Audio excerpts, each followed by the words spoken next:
சாத்தானின் கோட்டைகளை சத்தியத்தால் தகர்ப்பாய். சிலுவையை சுமந்திடுவாய், ஜெய கொடி ஏற்றிடுவாய்.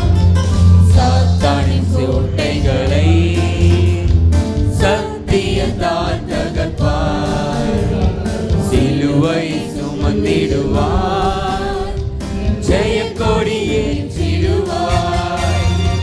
புது பலன் அடைந்திடுவாய், நீ புது பலன் அடைந்திடுவாய்.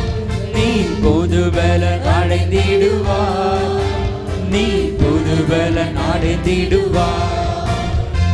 புது பலன் அடைந்திடுவேன், நான் புது பலன் அடைந்திடுவேன். நான் புது பலன்